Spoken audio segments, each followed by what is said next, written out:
अध्याय 15 महाराज पृथु का आविर्भाव और राज्याभिषेक। श्री मैत्रेयी जी कहते हैं, विदुर जी, इसके बाद ब्राह्मणों ने पुत्रहीन राजा वेन की भुजाओं का मंथन किया। तब उनसे एक स्त्री पुरुष का जोड़ा प्रकट हुआ।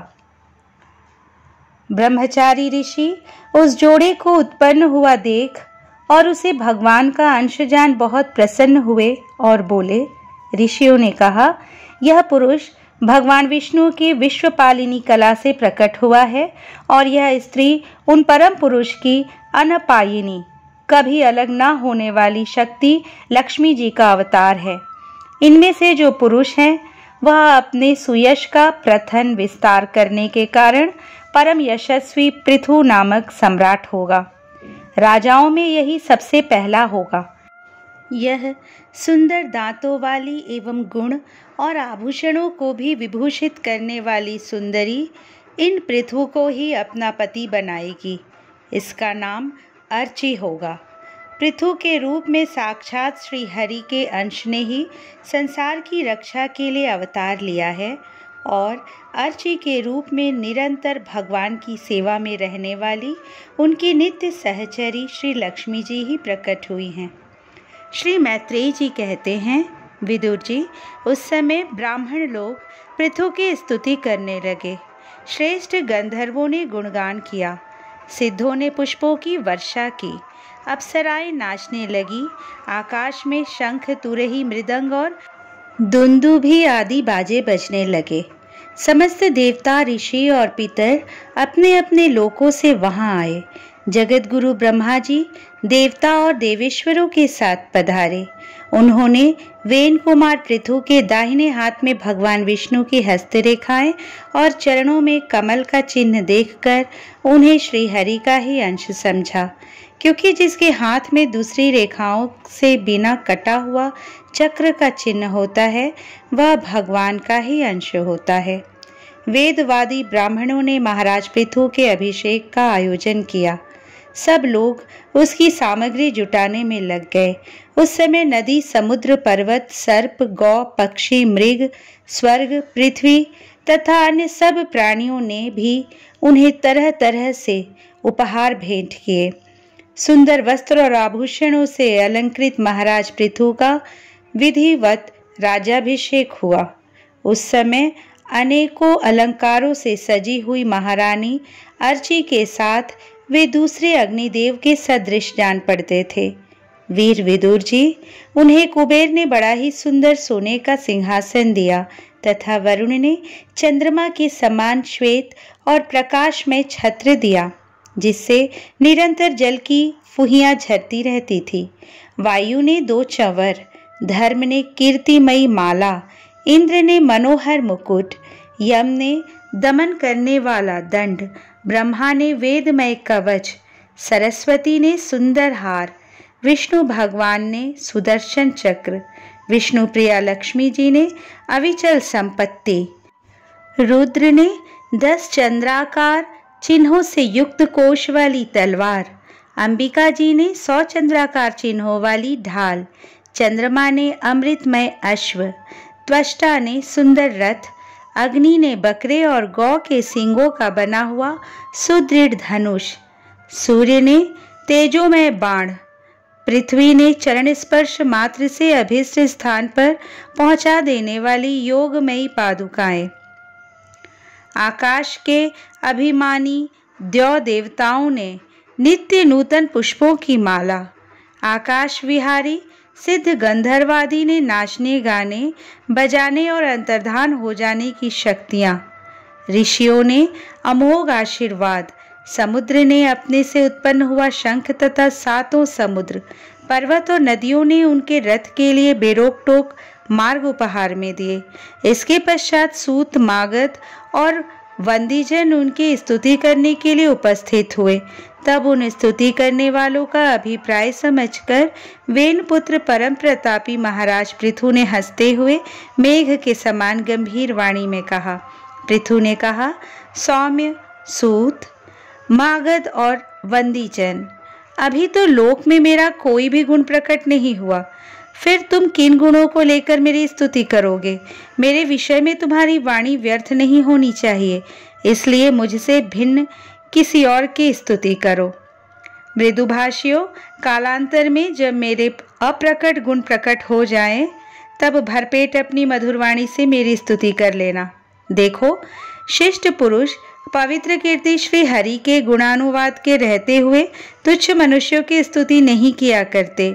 महान गुणों को धारण करने में समर्थ होने पर भी ऐसा कौन बुद्धिमान पुरुष है जो उनके न रहने पर भी केवल संभावना मात्र से स्तुति करने वालों द्वारा अपनी स्तुति कराएगा? यदि यह विद्याभ्यास करता तो इसमें अमुक अमुक गुण हो जाते। इस प्रकार की स्तुति से तो मनुष्य की वंचना की जाती है। वह मंदमती यह नहीं समझता कि इस प्रकार तो लोग उसका उपहास ही कर सकते हैं। जिस प्रकार लज्जाशील उदार पुरुष अपनी किसी निंदित पराक्रम की चर्चा होना बुरी समझते हैं, उसी प्रकार लोक विख्यात समर्थ पुरुष अपनी स्तुति को भी निंदित मानते हैं। सूतगण, अभी हम अपने श्रेष्ठ कर्मों के द्वारा लोक में अप्रसिद्ध ही हैं।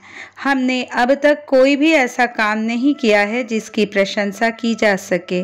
अब तुम लोगों से बच्चों के समान अपनी कीर्ति का किस प्रकार गान करावे। इस तरह श्रीमद् भागवत महापुराण के चतुर्थ स्कंद का 15वां अध्याय संपूर्ण हुआ। अध्याय 16 वंदीजन द्वारा महाराज पृथु की स्तुति। श्री मैत्रेय जी कहते हैं, महाराज पृथु ने जब इस प्रकार कहा, तब उनके वचनामृत का आस्वादन करके सूत आदि गायक लोग बड़े प्रसन्न हुए। फिर वे मुनियों की प्रेरणा से उनकी इस प्रकार स्तुति करने लगे। आप साक्षात देव प्रवर श्री नारायण ही है, जो अपनी माया से अवतीर्ण हुए हैं। हम आपकी महिमा का वर्णन करने में समर्थ नहीं हैं। आपने जन्म तो राजा वेन के मृतक शरीर से लिया है, किंतु आपके पौरुषों का वर्णन करने में साक्षात ब्रह्मादि की बुद्धि भी चकरा जाती है। तथापि आपके कथामृत के आस्वादन में आदर बुद्धि रखकर मुनियों के उपदेश के अनुसार उन्हीं की प्रेरणा से हम आपके परम प्रशंसनीय कर्मों का कुछ विस्तार करना चाहते हैं। आप साक्षात श्री हरि के कलावतार हैं और आपकी कीर्ति बड़ी उदार है। ये धर्मधारियों में श्रेष्ठ महाराज पृथु लोक को धर्म में प्रवृत्त करके धर्म मर्यादा की रक्षा करेंगे तथा उसके विरोधियों को दंड देंगे। ये अकेले ही समय समय पर प्रजा के पालन पोषण और अनुरंजन आदि कार्य के अनुसार अपने शरीर में भिन्न भिन्न लोकपालों की मूर्ति को धारण करेंगे तथा यज्ञ आदि के प्रचार द्वारा स्वर्गलोक और वृष्टि की व्यवस्था द्वारा भूलोक दोनों का ही हित साधन करेंगे। ये सूर्य के समान अलौकिक, महिमान्वित, प्रतापवान और समदर्शी होंगे। जिस प्रकार सूर्य देवता 8 महीने तपते रहकर जल खींचते हैं और वर्षा ऋतु में उसे उड़ेल देते हैं, उसी प्रकार ये कर आदि के द्वारा कभी धन संचय करेंगे और कभी उसका प्रजा के हित के लिए व्यय कर डालेंगे। ये बड़े दयालु होंगे। यदि कभी कोई दीन पुरुष इनके मस्तक पर पैर भी रख देगा तो भी ये पृथ्वी के समान उसके इस अनुचित व्यवहार को सदा सहन करेंगे। कभी वर्षा न होगी और प्रजा के प्राण संकट में पड़ जाएंगे तो ये राजवेशधारी श्री हरि इंद्र की भांति जल बरसाकर अनायास ही उसकी रक्षा कर लेंगे। ये अपने अमृतमय मुख चंद्र की मनोहर मुस्कान और प्रेम भरी चितवन से संपूर्ण लोकों को आनंद मग्न कर देंगे। इनकी गति को कोई समझ न सकेगा।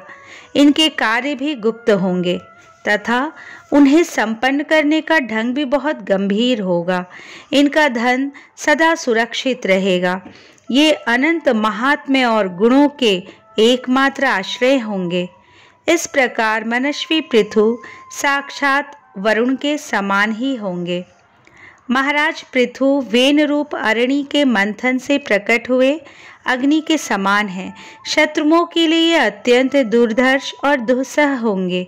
ये उनके समीप रहने पर भी सेनादि से सुरक्षित रहने के कारण बहुत दूर रहने वाले से होंगे। शत्रु कभी इन्हें हरा न सकेंगे।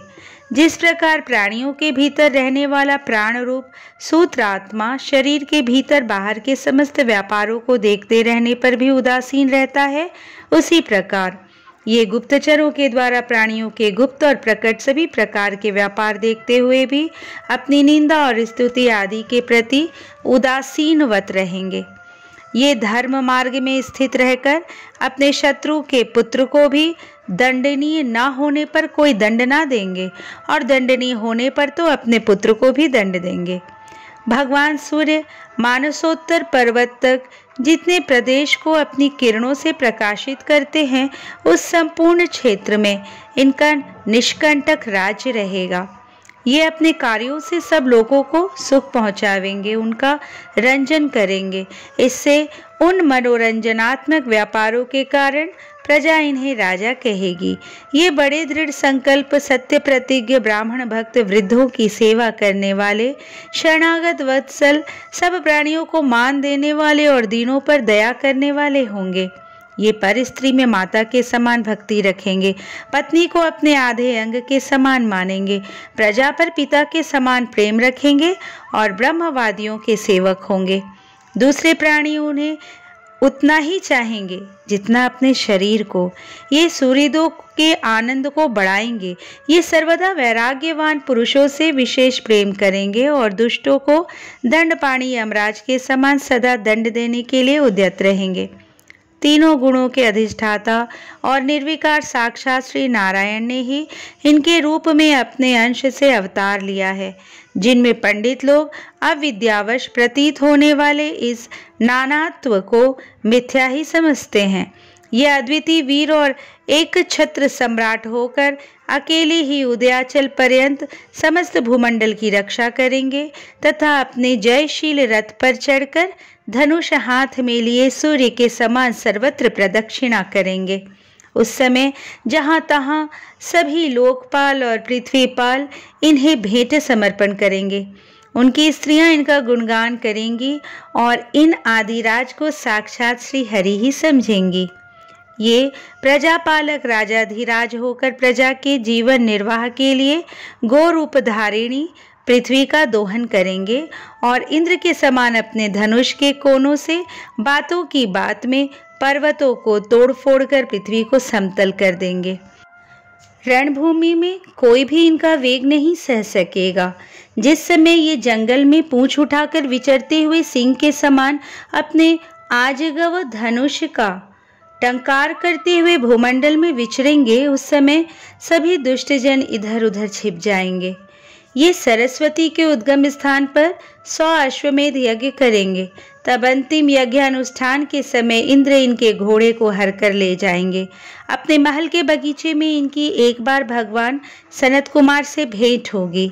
अकेले उनकी भक्तिपूर्वक सेवा करके ये उस निर्मल ज्ञान को प्राप्त करेंगे जिससे परब्रह्म की प्राप्ति होती है।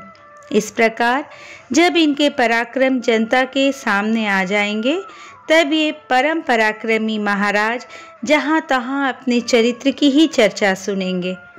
इनकी आज्ञा का विरोध कोई भी ना कर सकेगा तथा ये सारी दिशाओं को जीतकर और अपनी तेज से प्रजा के क्लेश रूप कांटे को निकालकर संपूर्ण भूमंडल के शासक होंगे।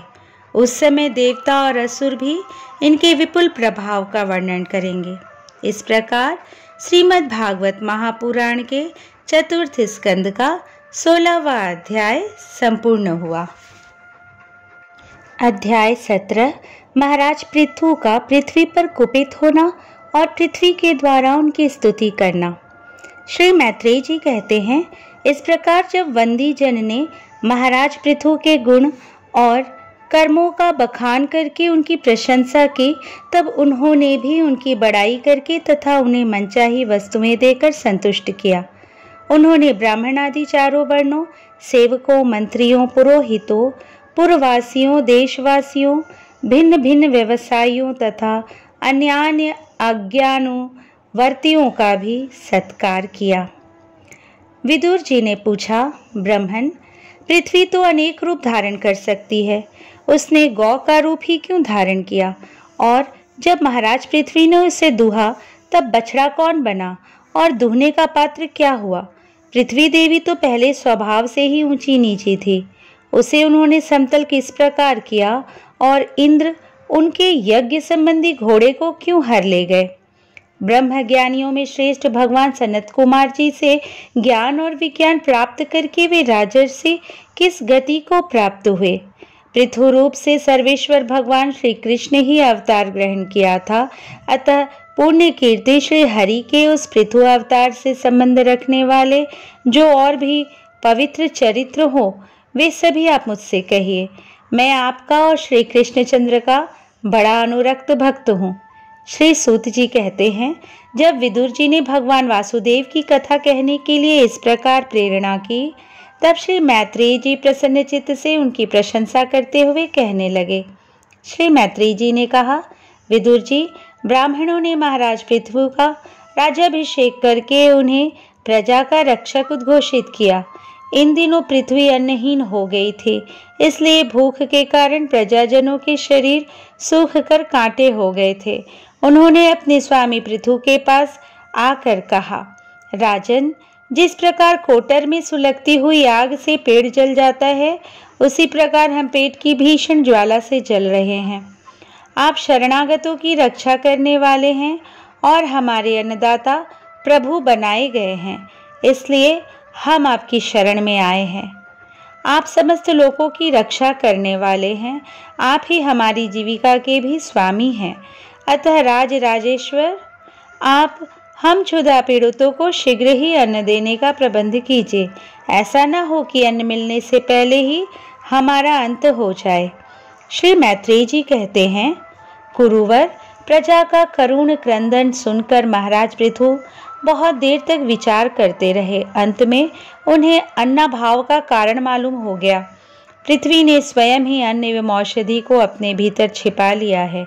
अपनी बुद्धि से इस बात का निश्चय करके उन्होंने अपना धनुष उठाया और त्रिपुर विनाशक भगवान शंकर के समान अत्यंत क्रोधित होकर पृथ्वी को लक्ष्य बनाकर बाण चढ़ाया। उन्हें शस्त्र उठाए देख पृथ्वी कांप उठी और जिस प्रकार व्याघ्र को पीछा करने पर हिरणी भागती है, उसी प्रकार वह डरकर गौ का रूप धारण करके भागने लगी। यह देखकर महाराज पृथु की आंखें क्रोध से लाल हो गई। वे जहां जहां पृथ्वी गई वहां वहां धनुष पर बाण चढ़ाए उसके पीछे लगे रहे। दिशा विदिशा, स्वर्ग, पृथ्वी और अंतरिक्ष में जहां जहां भी वह दौड़ कर जाती, वहीं उसे महाराज पृथु हथियार उठाए अपने पीछे दिखाई देते। जिस प्रकार मनुष्य को मृत्यु से कोई नहीं बचा सकता, उसी प्रकार उसे त्रिलोकी में वेन पुत्र पृथु से बचाने वाला कोई भी ना मिला। तब वह अत्यंत भयभीत होकर दुखित चित्त से पीछे की ओर लौटी और महाभाग पृथु जी से कहने लगी, धर्म के तत्वों को जानने वाले शरणागत वत्सल राजन, आप तो सभी प्राणियों की रक्षा करने में तत्पर हैं। आप मेरी भी रक्षा कीजिए। मैं अत्यंत दीन और निरपराध हूँ। आप मुझे क्यों मारना चाहते हैं? इसके सिवा आप तो धर्मज्ञ माने जाते हैं, फिर मुझे स्त्री का वध आप कैसे कर सकेंगे? स्त्रियां कोई अपराध करे तो साधारण जीव भी उन पर हाथ नहीं उठाते, फिर आप जैसे करुणामय और दीन वत्सल तो ऐसा कर ही कैसे सकते हैं? मैं तो एक सुदृढ़ नौका के समान हूँ। सारा जगत मेरे ही आधार पर स्थित है। मुझे तोड़कर आप अपने को और अपनी प्रजा को जल के ऊपर कैसे रखेंगे? महाराज पृथु ने कहा, पृथ्वी, तू मेरी आज्ञा का उल्लंघन करने वाली है। तू यज्ञ में देवता रूप से भाग तो लेती है, किंतु उसके बदले में हमें अन्न नहीं देती, इसलिए आज मैं तुझे मार डालूंगा। तू जो प्रतिदिन हरी हरी घास खा जाती है और अपने थन का दूध नहीं देती, ऐसी दुष्टता करने पर तुझे दंड देना अनुचित नहीं कहा जा सकता। तू नासमझ है। तूने पूर्व काल में ब्रह्मा जी के उत्पन्न किए हुए अन्नादि के बीजों को अपने में लीन कर लिया है और अब मेरी भी परवाह न करके उन्हें अपने गर्भ से नहीं निकालती। अब मैं अपने बाणों से तुझे छिन्न भिन्न कर तेरे मेदे से इन क्षुधातुर और दीन प्रजाजनों का करुण क्रंदन शांत करूंगा। जो दुष्ट अपना ही पोषण करने वाला और अन्य प्राणियों के प्रति निर्दय हो, वह पुरुष, स्त्री अथवा नपुंसक कोई भी हो, उसका मारना राजाओं के लिए न मारने के ही समान है। तू बड़ी गर्वीली और मदोन्मत्ता है। इस समय माया से ही यह गौ का रूप बनाए हुए है। मैं बाणों से तेरे टुकड़े टुकड़े करके अपने योग बल से प्रजा को धारण करूंगा। इस समय महाराज पृथु काल की भांति क्रोधमयी मूर्ति धारण किए हुए थे। उनके ये शब्द सुनकर धरती कांपने लगी और उसने अत्यंत विनीत भाव से हाथ जोड़कर कहा। पृथ्वी ने कहा, आप साक्षात परम पुरुष हैं तथा अपनी माया से अनेक प्रकार के शरीर धारण कर गुणमय जान पड़ते हैं। वास्तव में आत्मानुभव के द्वारा आप अधिभूत आध्यात्म और अधिदैव संबंधी अभिमान और उससे उत्पन्न हुए राग द्वेष आदि से सर्वथा रहित है। मैं आपको बार बार नमस्कार करती हूँ। आप संपूर्ण जगत के विधाता हैं। आपने ही यह त्रिगुणात्मक सृष्टि रची है, मुझे समस्त जीवों का आश्रय बनाया है। आप सर्वथा स्वतंत्र हैं। प्रभु, आप ही अस्त्र शस्त्र लेकर मुझे मारने को तैयार हो गए, तब मैं और किसकी शरण में जाऊं? कल्प के आरंभ में आपने अपने आश्रित रहने वाली अनिर्वचनीय माया से ही इस चराचर जगत की रचना की थी और उस माया के ही द्वारा आप इसका पालन करने के लिए तैयार हुए हैं। आप धर्मपरायण हैं, फिर भी मुझ गो रूप धारिणी को किस प्रकार मारना चाहते हैं? आप एक होकर भी मायावश अनेक रूप जान पड़ते हैं तथा आपने स्वयं ब्रह्मा को रचकर उनसे विश्व की रचना कराई है। आप साक्षात सर्वेश्वर है। आपकी लीलाओं को अजितेंद्रिय लोग कैसे जान सकते हैं? उनकी बुद्धि तो आपकी दुर्जय माया से विक्षिप्त हो रही है। आप ही पंचभूत इंद्रिय, उनके अधिष्ठात्री देवता बुद्धि और अहंकार रूप अपनी शक्तियों के द्वारा क्रमशः जगत की उत्पत्ति, स्थिति और संहार करते हैं। भिन्न भिन्न कार्यों के लिए समय समय पर आपकी शक्तियों का आविर्भाव तिरोभाव हुआ करता है। आप साक्षात परम पुरुष और जगत विधाता है। आपको मेरा नमस्कार है। अजन्मा प्रभो, आप ही अपने रचे हुए भूत, इंद्रिय और अंतःकरण रूप जगत की स्थिति के लिए आदि वराह रूप होकर मुझे रसातल से जल के बाहर लाए थे। इस प्रकार एक बार तो मेरा उद्धार करके आपने धराधर नाम पाया था। आज वही आप वीर मूर्ति से जल के ऊपर नौका के समान स्थित मेरे ही आश्रय रहने वाली प्रजा की रक्षा करने के अभिप्राय से पहने पहने बाण चढ़ाकर दूध न देने के अपराध में मुझे मारना चाहते हैं। इस त्रिगुणात्मक सृष्टि की रचना करने वाली अपनी आपकी माया से मेरे जैसे साधारण जीवों के चित्त मोहग्रस्त हो रहे हैं। मुझ जैसे लोग तो आपके भक्तों की लीलाओं का भी आशय नहीं समझ सकते। फिर आपकी किसी क्रिया का उद्देश्य न समझे तो इसमें आश्चर्य ही क्या है? अतः जो इंद्रिय संयम आदि के द्वारा विरोचित यज्ञ का विस्तार करते हैं, ऐसे आपके भक्तों को भी नमस्कार है। इस तरह श्रीमद् भागवत महापुराण के चौथे स्कंद का 17वां अध्याय संपूर्ण हुआ। 18वां अध्याय पृथ्वी दोहन।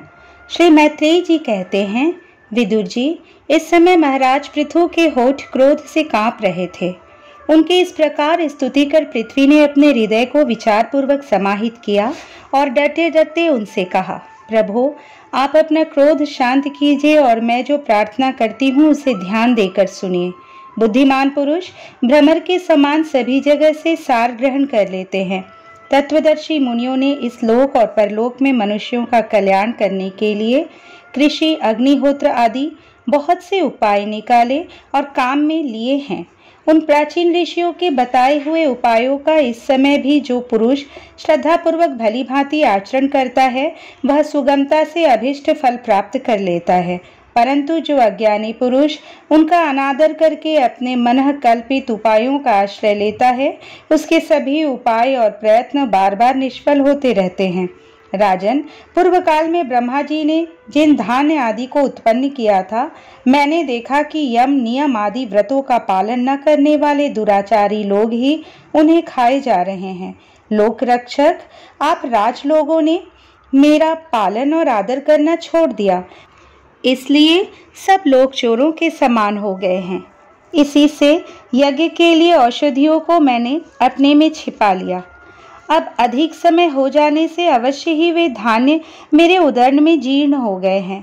आप उन्हें पूर्वाचार्यों के बतलाए हुए उपाय से निकाल लीजिए। लोकपालक वीर, यदि आपको समस्त प्राणियों के अभिष्ट एवं बल की वृद्धि करने वाली अन्न की आवश्यकता है तो आप मेरे योग्य बछड़ा, दोहन पात्र और दुहने वाली की व्यवस्था कीजिए। मैं उस बछड़े के स्नेह से पिन्हाकर दूध के रूप में आपको अभिष्ट सभी वस्तुएं दे दूंगी। राजन, एक बात और है, आपको मुझे समतल करना होगा जिससे कि वर्षा ऋतु बीत जाने पर भी मेरे ऊपर इंद्र का बरसाया हुआ जल सर्वत्र बना रहे, मेरे भीतर की आर्द्रता सूखने न पावे। यह आपके लिए बहुत मंगलकारक होगा। पृथ्वी के कहे हुए ये प्रिय और हितकारी वचन स्वीकार कर महाराज पृथु ने स्वयंभू मनु को बछड़ा बना अपने हाथ में ही समस्त धान्यों को दूह लिया। पृथ्वी के समान अन्य विज्ञ जन भी सब जगह से सार ग्रहण कर लेते हैं, अतः उन्होंने भी पृथु जी के द्वारा वश में की हुई वसुंधरा से अपनी अपनी अभिष्ट वस्तुएं दूह ली। ऋषियों ने बृहस्पति जी को बछड़ा बनाकर इंद्रिय अर्थात वाणी, मन और श्रोत्र रूप में पात्र में पृथ्वी देवी से वेद रूप पवित्र दूध दूहा। देवताओं ने इंद्र को बछड़े के रूप में कल्पना कर स्वर्णमय पात्र में अमृत, वीर्य, ओज और शारीरिक बल रूप दूध दूहा। दैत्य और दानवों ने असुर श्रेष्ठ प्रहलाद जी को वत्स बनाकर लोहे के पात्र में मदिरा और आसव रूप दूध दूहा।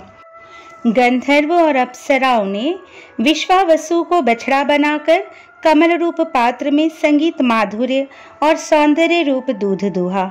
श्राद्ध के अधिष्ठाता महाभाग पितृगण ने आर्यमा नाम के पितृश्वर को वत्स बनाया तथा मिट्टी के कच्चे पात्र में श्रद्धा पूर्वक कव्य अर्थात पितरों को अर्पित किया जाने वाला अन्न रूप दूध दूहा। फिर कपिल देव जी को बछड़ा बनाकर आकाश रूप पात्र में सिद्धों ने अणिमादि अष्टसिद्धि तथा विद्याधरों ने आकाश गमन आदि विद्याओं को दूहा।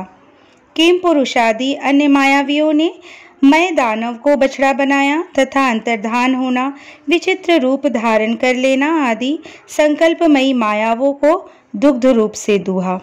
इसी प्रकार यक्ष, राक्षस तथा भूत पिशाच आदि मांसाहारियों ने भूतनाथ रुद्र को बछड़ा बनाकर कपाल रूप पात्र में रुधिरासव रूप दूध दूहा।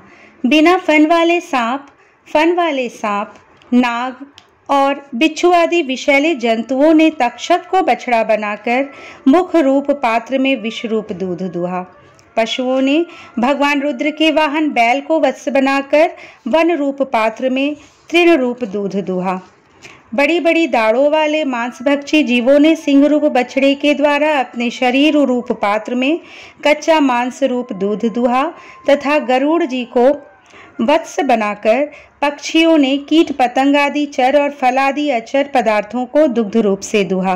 वृक्षों ने वट को वत्स बनाकर अनेक प्रकार का रस रूप दूध दूहा और पर्वतों ने हिमालय रूप बछड़े के द्वारा अपने शिखर रूप पात्रों में अनेक प्रकार की धातुओं को दूहा। पृथ्वी तो सभी अभिष्ट वस्तुओं को देने वाली है और इस समय वह पृथु जी के अधीन थी, अतः उससे सभी ने अपनी अपनी जाति के मुखिया को बछड़ा बनाकर अलग अलग पात्रों में भिन्न भिन्न प्रकार के पदार्थों को दूध के रूप में दूह लिया। कुरुश्रेष्ठ विदुर जी, इस प्रकार पृथु आदि सभी अन्न भोजियों ने भिन्न भिन्न दोहन पात्र और वत्सों के द्वारा अपने अपने विभिन्न अन्न रूप दूध पृथ्वी से दूहे। इससे महाराज पृथु ऐसे प्रसन्न हुए कि सर्व काम दुहा पृथ्वी के प्रति उनका पुत्री के समान स्नेह हो गया और उसे उन्होंने अपनी कन्या के रूप में स्वीकार कर लिया। फिर राजाधिराज पृथु ने अपने धनुष की नोक से पर्वतों को फोड़कर इस सारे भूमंडल को प्राय समतल कर दिया। वे पिता के समान अपनी प्रजा के पालन पोषण की व्यवस्था में लगे हुए थे। उन्होंने इस समतल भूमि में प्रजा वर्ग के लिए जहाँ तहाँ यथा योग्य निवास स्थानों का विभाग किया। अनेकों गांव, कस्बे, नगर, दुर्ग, अहीरों की बस्ती, पशुओं के रहने वाले स्थान, छावनियां, खाने, किसानों के गांव और पहाड़ों की तलहटी के गांव बसाए। महाराज पृथु से पहले इस पृथ्वी तल पर पुर ग्रामादि का विभाग नहीं था। सब लोग अपने अपने सुविधे के अनुसार बेखटके जहां तहां बस जाते थे। इस तरह श्रीमद् भागवत महापुराण के चतुर्थ स्कंद का 18वां अध्याय संपूर्ण हुआ। अध्याय 19 महाराज पृथु के 100 अश्वमेध यज्ञ। श्री मैत्रेय जी कहते हैं, विदुर जी, महाराज मनु के ब्रह्मावर्त क्षेत्र में जहाँ सरस्वती नदी पूर्वमुखी होकर बहती है, राजा पृथु ने 100 अश्वमेध यज्ञों की दीक्षा ली। यह देखकर भगवान इंद्र को विचार हुआ कि इस प्रकार तो पृथु के कर्म मेरे कर्मों की अपेक्षा भी बढ़ जाएंगे, इसलिए वे उनके यज्ञ महोत्सव को सहन न कर सके। महाराज पृथु के यज्ञ में सबके अंतरात्मा सर्वलोक पूज्य जगदीश्वर भगवान हरि ने यज्ञेश्वर रूप से साक्षात दर्शन दिया था। उनके साथ ब्रह्मा, रुद्र तथा अपने अपने अनुचरों के सहित लोकपालगण भी पधारे थे। उस समय गंधर्व, मुनि और अप्सराएं प्रभु की कीर्ति गा रहे थे। सिद्ध, विद्याधर, दैत्य, दानव, यक्ष, सुनंद आदि भगवान के प्रमुख पार्षद और जो सर्वदा भगवान की सेवा के लिए उत्सुक रहते हैं, वे कपिल, नारद, दत्तात्रेय एवं सनकादि योगेश्वर भी उनके साथ आए थे। भारत, उस यज्ञ में यज्ञ सामग्रियों को देने वाली भूमि ने कामधेनु रूप होकर यजमान की सारी कामनाओं को पूर्ण किया था। नदियाँ, दाख और ईख आदि सब प्रकार के रसों को बहा लाती थी तथा जिनसे मधु चूता रहता था, ऐसे बड़े बड़े वृक्ष दूध, दही, अन्न और घृत आदि तरह तरह की सामग्रियां समर्पण करते थे।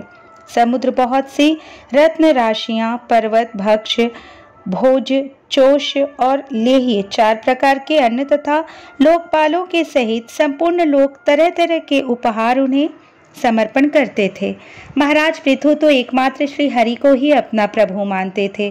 उनकी कृपा से उस यज्ञानुष्ठान में उनका बड़ा उत्कर्ष हुआ, किंतु यह बात देवराज इंद्र को सहन ना हुई और उन्होंने उसमें विघ्न डालने की भी चेष्टा की। जिस समय महाराज पृथु अंतिम यज्ञ द्वारा भगवान यज्ञपति की आराधना कर रहे थे, चंद्र ने ईर्ष्यावश गुप्त रूप से उनके यज्ञ का घोड़ा हर लिया। इंद्र ने अपनी रक्षा के लिए कवच रूप से पाखंड वेश धारण कर लिया था, जो अधर्म में धर्म का भ्रम उत्पन्न करने वाला है, जिसका आश्रय लेकर पापी पुरुष भी धर्मात्मा सा जान पड़ता है। इस वेश में वे घोड़े को लिए बड़ी शीघ्रता से आकाश मार्ग से जा रहे थे कि उन पर भगवान अत्रि की दृष्टि पड़ गई। उनके कहने से महाराज पृथु का महारथी पुत्र इंद्र को मारने के लिए उनके पीछे दौड़ा और बड़े क्रोध से बोला, अरे खड़ा रह, खड़ा रह। इंद्र सिर पर जटाजूट और शरीर में भस्म धारण किए हुए थे। उनका ऐसा वेश देखकर पृथु कुमार ने उन्हें मूर्तिमान धर्म समझा, इसलिए उन पर बाण नहीं छोड़ा। जब वह इंद्र पर वार किए बिना ही लौट आया, तब महर्षि अत्रि ने पुनः उसे इंद्र को मारने के लिए आज्ञा दी। वत्स, इस देवता अधम इंद्र ने तुम्हारे यज्ञ में विघ्न डाला है, तुम इसे मार डालो। अत्रि मुनि के इस प्रकार उत्साहित करने पर पृथु कुमार क्रोध में भर गया। इंद्र बड़ी तेजी से आकाश में जा रहे थे। उनके पीछे वह इस प्रकार दौड़ा जैसे रावण के पीछे जटायु। स्वर्गपति इंद्र उसे पीछे आते देख उस वेश और घोड़े को छोड़कर वहीं अंतर्धान हो गए और वह वीर अपना यज्ञ पशु लेकर पिता की यज्ञशाला में लौट आया। शक्तिशाली विदुर जी उसके इस अद्भुत पराक्रम को देखकर महर्षियों ने उनका नाम विजिताश्व रखा। यज्ञ पशु को चाशल और यूप में बांध दिया गया था। शक्तिशाली इंद्र ने घोर अंधकार फैला दिया और उसी में छिपकर वे फिर उस घोड़े को उसकी सोने की जंजीर समेत ले गए। अत्रि मुनि ने फिर उन्हें आकाश में तेजी से जाते दिखा दिया, किंतु उनके पास कपाल और खटवांग देखकर पृथुपुत्र ने उनके मार्ग में कोई बाधा न डाली। तब अत्रि ने राजकुमार को फिर से उकसाया और उसने गुस्से में भरकर इंद्र को लक्ष्य बनाकर अपना बाण चढ़ाया। यह देखते ही देवराज उस वेश और घोड़े को छोड़कर वहीं अंतर्धान हो गए। वीर विजिताश्व अपना घोड़ा लेकर पिता की यज्ञशाला में लौट आया। तब से इंद्र के उस निंदित वेश को मंदबुद्धि पुरुषों ने ग्रहण कर लिया। इंद्र ने अश्वहरण की इच्छा से जो रूप धारण किए थे वे पाप के खंड होने के कारण पाखंड कहलाए। जहाँ खंड शब्द चिन्ह का वाचक है, इस प्रकार पृथु के यज्ञ का विध्वंस करने के लिए यज्ञ पशु को चुराते समय इंद्र ने जिन्हें कई बार ग्रहण करके त्यागा था, उन नग्न, रक्तांबर तथा कापालिक आदि पाखंडपूर्ण आचारों में मनुष्यों की बुद्धि प्राय मोहित हो जाती है, क्योंकि ये नास्तिक मत देखने में सुंदर हैं और बड़ी बड़ी युक्तियों से अपने पक्ष का समर्थन करते हैं। वास्तव में ये उपधर्म मात्र हैं। लोग भ्रमवश धर्म मानकर उनमें आसक्त हो जाते हैं। इंद्र की इस कुचाल का पता लगने पर परम पराक्रमी महाराज पृथु को बड़ा क्रोध हुआ। उन्होंने अपना धनुष उठाकर उस पर बाण चढ़ाया। उस समय क्रोधावेश के कारण उनकी ओर देखा नहीं जाता था। जब ऋत्विजों ने देखा कि असह्य पराक्रमी महाराज पृथु इंद्र का वध करने को तैयार है, तब उन्हें रोकते हुए कहा, राजन, आप तो बड़े बुद्धिमान हैं। यज्ञ दीक्षा ले लेने पर शास्त्र विहित यज्ञ पशु को छोड़कर और किसी का वध करना उचित नहीं है। इस यज्ञकाल में विघ्न डालने वाला आपका शत्रु इंद्र तो आपके सुयश से ही ईर्ष्यावश निस्तेज हो रहा है। हम अमोघ आवाहन मंत्रों द्वारा उसे यहीं बुला लेते हैं और बलात् अग्नि में हवन किए देते हैं। विदुर जी, यजमान से इस प्रकार सलाह करके उसके याजकों ने क्रोधपूर्वक इंद्र का आवाहन किया। वे स्त्रुआ द्वारा आहुति डालना ही चाहते थे कि ब्रह्मा जी ने वहां आकर उन्हें रोक दिया। वे बोले, याजकों, तुम्हें इंद्र का वध नहीं करना चाहिए। यह यज्ञ संज्ञक इंद्र तो भगवान की ही मूर्ति है। तुम यज्ञ द्वारा जिन देवताओं की आराधना कर रहे हो वे इंद्र के ही तो अंग हैं और उसे तुम यज्ञ द्वारा मारना चाहते हो। पृथु के इस यज्ञानुष्ठान में विघ्न डालने के लिए इंद्र ने जो पाखंड फैलाया है वह धर्म का उच्छेदन करने वाला है। इस बात पर तुम ध्यान दो। अब उससे अधिक विरोध मत करो, नहीं तो वह और भी पाखंड मार्गों का प्रचार करेगा। अच्छा, परम यशस्वी महाराज पृथु के 99 ही यज्ञ रहने दो। फिर राजर्षि पृथु से कहा, राजन, आप तो मोक्ष धर्म के जानने वाले हैं, अतः अब आपको इन यज्ञानुष्ठानों की आवश्यकता नहीं है। आपका मंगल हो। आप और इंद्र दोनों की पवित्र कीर्ति भगवान श्री हरि के शरीर हैं, इसलिए अपने ही स्वरूपभूत इंद्र के प्रति आपको क्रोध नहीं करना चाहिए। आपका यह यज्ञ निर्विघ्न समाप्त नहीं हुआ, इसके लिए आप चिंता न करें। हमारी बात आप आदरपूर्वक स्वीकार कीजिए। देखिए, जो मनुष्य विधाता के बिगाड़े हुए काम को बनाने का विचार करता है उसका मन अत्यंत क्रोध में भरकर भयंकर मोह में फंस जाता है। बस इस यज्ञ को बंद कीजिए। इसी के कारण इंद्र के चलाए हुए पाखंडों से धर्म का नाश हो रहा है, क्योंकि देवताओं में बड़ा दुराग्रह होता है। जरा देखिए तो, जो इंद्र घोड़े को चुराकर आपके यज्ञ में विघ्न डाल रहा था, उसी के रचे हुए इन मनोहर पाखंडों की ओर सारी जनता खिसती चली जा रही है। आप साक्षात विष्णु के अंश है। वेन के दुराचार से धर्म लुप्त हो रहा था। उस समयोचित धर्म की रक्षा के लिए ही आपने उसके शरीर से अवतार लिया है। अतः प्रजापालक पृथु जी, अपने इस अवतार का उद्देश्य विचार कर आप भृगुवादि विश्व रचयिता मुनीश्वरों का संकल्प पूर्ण कीजिए। यह प्रचंड पाखंड पथरूप इंद्र की माया अधर्म की जननी है। आप इसे नष्ट कर डालिए। श्री मैत्रेय जी कहते हैं, लोक गुरु भगवान ब्रह्मा जी के इस प्रकार समझाने पर प्रबल पराक्रमी महाराज पृथु ने यज्ञ का आग्रह छोड़ दिया और इंद्र के साथ प्रीतिपूर्वक संधि भी कर ली। इसके पश्चात जब वे यज्ञांत स्नान करके निवृत्त हुए, तब उनके यज्ञों से तृप्त हुए देवताओं ने उन्हें अभीष्ट वर दिए। आदिराज पृथु ने अत्यंत श्रद्धापूर्वक ब्राह्मणों को दक्षिणाएं दी तथा ब्राह्मणों ने उनके सत्कार से संतुष्ट होकर उन्हें अमोघ आशीर्वाद दिए। वे कहने लगे, महाबाहो, आपके बुलाने से जो पितर देवता ऋषि और मनुष्य आदि आए थे उन सभी का आपने दान मान से खूब सत्कार किया।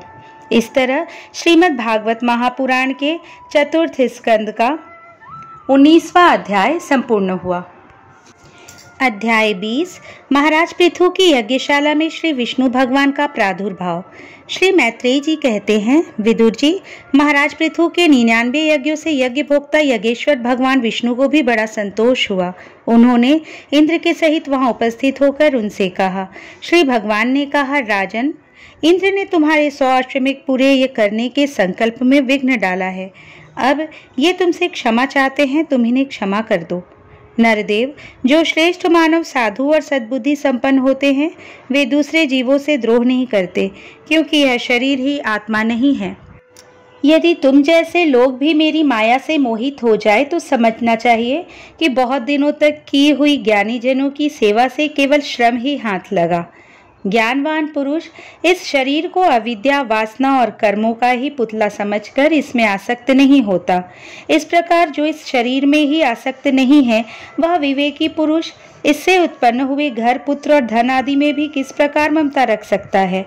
यह आत्मा एक शुद्ध स्वयं प्रकाश, निर्गुण गुणों का आश्रय स्थान, सर्वव्यापक, आवरण शून्य, सबका साक्षी एवं अन्य आत्मा से रहित है, अतएव शरीर से भिन्न है। जो पुरुष इस देह स्थित आत्मा को इस प्रकार शरीर से भिन्न जानता है, वह प्रकृति से संबंध रखते हुए भी उसके गुणों से लिप्त नहीं होता, क्योंकि उसकी स्थिति मुझ परमात्मा में रहती है। राजन, जो पुरुष किसी प्रकार की कामना न रखकर अपने वर्णाश्रम के धर्मों द्वारा नित्य प्रति श्रद्धा पूर्वक मेरी आराधना करता है, उसका चित्त धीरे धीरे शुद्ध हो जाता है। चित्त शुद्ध होने पर उसका विषयों से संबंध नहीं रहता तथा उसे तत्वज्ञान की प्राप्ति हो जाती है। फिर तो वह मेरी समता रूप स्थिति को प्राप्त हो जाता है। यही परम शांति, ब्रह्म अथवा कैवल्य है। जो पुरुष यह जानता है कि शरीर, ज्ञान, क्रिया और मन का साक्षी होने पर भी कुटस्थ आत्मा उनसे निर्लिप्त ही रहता है, वह कल्याणमय मोक्ष पद प्राप्त कर लेता है। राजन, गुण प्रवाह रूप आवागमन तो भूत, इंद्रिय, इंद्रियाभिमानी, देवता और चिदाभास, इन सबकी समष्टि रूप परिच्छिन्न लिंग शरीर का ही हुआ करता है। इसका सर्वसाक्षी आत्मा से कोई संबंध नहीं है। मुझ में दृढ़ अनुराग रखने वाले बुद्धिमान पुरुष संपत्ति और विपत्ति प्राप्त होने पर कभी हर्ष, शोक आदि विकारों के वशीभूत नहीं होते।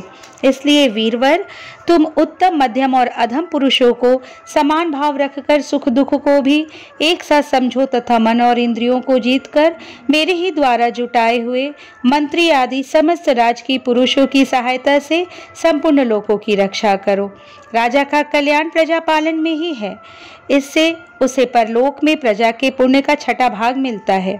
इसके विपरीत जो राजा प्रजा की रक्षा तो नहीं करता किंतु उससे कर वसूल करता जाता है, उसका सारा पुण्य तो प्रजा छीन लेती है और बदले में उसे प्रजा के पाप का भागी होना पड़ता है। ऐसा विचार कर यदि तुम श्रेष्ठ ब्राह्मणों की सम्मति और पूर्व परंपरा से प्राप्त हुए धर्म को ही मुख्यतः अपना लो और कहीं भी आसक्त न होकर इस पृथ्वी का न्यायपूर्वक पालन करते रहो, तो सब लोग तुमसे प्रेम करेंगे और कुछ ही दिनों में तुम्हें घर बैठे ही सनकादि सिद्धों के दर्शन होंगे। राजन, तुम्हारे गुणों ने और स्वभाव ने मुझको वश में कर लिया है, अतः तुम्हें जो इच्छा हो मुझसे वर मांग लो। उन क्षमा आदि गुणों से रहित यज्ञ, तप अथवा योगों के द्वारा मुझको पाना सरल नहीं है। मैं तो उन्हीं के हृदय में रहता हूँ जिनके चित्त में समता रहती है। श्री मैत्रेय जी कहते हैं, विदुर जी, सर्वलोक गुरु श्री हरि के इस प्रकार कहने पर जगत विजयी महाराज पृथु ने उनकी आज्ञा शिरोधार्य की। देवराज इंद्र अपने कर्म से लज्जित होकर उनके चरणों पर गिरना ही चाहते थे कि राजा ने उन्हें प्रेम पूर्वक हृदय से लगा लिया और मनोमालिन्य निकाल दिया। फिर महाराज पृथु ने विश्वात्मा भक्तवत्सल भगवान का पूजन किया और क्षण क्षण में उमड़ते हुए भक्ति भाव में निमग्न होकर प्रभु के चरण कमल पकड़ लिए। श्री हरि वहां से जाना चाहते थे, किंतु पृथु के प्रति जो उनका वात्सल्य भाव था उसने उन्हें रोक लिया। वे अपने कमल दल के समान नेत्रों से उनकी ओर देखते ही रहे, वहां से जा न सके। आदिराज महाराज पृथु भी नेत्रों में जल भर जाने के कारण न तो भगवान का दर्शन ही कर सके और न तो कंठ गदगद हो जाने से कुछ बोल ही सके। उन्हें हृदय से आलिंगन कर पकड़े रहे और हाथ ज्यों के त्यों खड़े रह गए। प्रभु अपने चरण कमलों से पृथ्वी को स्पर्श किए खड़े थे। उनका कराग्र भाग गरुड़ जी के ऊंचे कंधे पर रखा हुआ था। महाराज पृथु नेत्रों के आंसू पोंछकर अतृप्त दृष्टि से उनकी ओर देखते हुए इस प्रकार कहने लगे। महाराज पृथु बोले, मोक्षपति प्रभो, आप वर देने वाले ब्रह्मादि देवताओं को भी वर देने में समर्थ हैं। कोई भी बुद्धिमान पुरुष आपसे देहाभिमानियों के भोगने योग्य विषयों को कैसे मांग सकता है? वे तो नारकी जीवों को भी मिलते ही हैं। अतः मैं इन तुच्छ विषयों को आपसे नहीं मांगता। मुझे तो उस मोक्ष पद की भी इच्छा नहीं है जिसमें महापुरुषों के हृदय से उनके मुख द्वारा निकला हुआ आपके चरण कमलों का मकरंद नहीं है, जहाँ आपकी कीर्ति कथा सुनने का सुख नहीं मिलता। इसलिए मेरी तो यही प्रार्थना है कि आप मुझे 10,000 कान दे दीजिए, जिनसे मैं आपके लीला गुणों को सुनता ही रहूं। पुण्य कीर्ति प्रभु, आपके चरण कमल मकरंद रूपी अमृत कणों को लेकर महापुरुषों के मुख से जो वायु निकलती है, उसी में इतनी शक्ति होती है कि वह तत्व को भूले हुए हमको योगियों को पुनः तत्व ज्ञान करा देती है। अतएव हमें दूसरे वरों की कोई आवश्यकता नहीं है। उत्तम कीर्ति वाले प्रभु, सत्संग में आपके मंगलमय सुयश को दैववश एक बार भी सुन लेने पर कोई पशु बुद्धि पुरुष भले ही तृप्त हो जाए, गुणग्राही उसे कैसे छोड़ सकता है? सब प्रकार के पुरुषार्थों की सिद्धि के लिए स्वयं लक्ष्मी जी भी आपके सुयश को सुनना चाहती है। अब लक्ष्मी जी के समान मैं भी अत्यंत उत्सुकता से आप सर्वगुण धाम पुरुषोत्तम की सेवा ही करना चाहता हूँ, किंतु ऐसा ना हो कि एक ही पति की सेवा प्राप्त करने की होड़ होने के कारण आपके चरणों में ही मन को एकाग्र करने वाले हम दोनों में कलह छिड़ जाए। जगदीश्वर, जगत जननी लक्ष्मी के हृदय में मेरे प्रति विरोध भाव होने की संभावना तो है ही, क्योंकि जिस आपके सेवा कार्य में उनका अनुराग है उसी के लिए मैं भी लालायित हूँ। किंतु आप दीनों पर दया करते हैं, उनके तुच्छ कर्मों को भी बहुत करके मानते हैं। इसलिए मुझे आशा है कि हमारे झगड़े में भी आप मेरा ही पक्ष लेंगे। आप तो अपने स्वरूप में ही रमण करते हैं, आपको भला लक्ष्मी जी से भी क्या लेना है? इसी से निष्काम महात्मा ज्ञान हो जाने के बाद भी आपका भजन करते हैं। आप में माया के कार्य अहंकार आदि का सर्वथा अभाव है। भगवान, मुझे तो आपके चरण कमलों का निरंतर चिंतन करने के सिवा सत्पुरुषों का कोई और प्रयोजन ही नहीं जान पड़ता। मैं भी बिना किसी इच्छा के आपका भजन करता हूँ। आपने जो मुझसे कहा कि वर मांग, सो आपकी इस वाणी को तो मैं संसार को मोह में डालने वाली ही मानता हूँ। यही क्या, आपकी वेद रूपा वाणी ने भी तो जगत को बांध रखा है।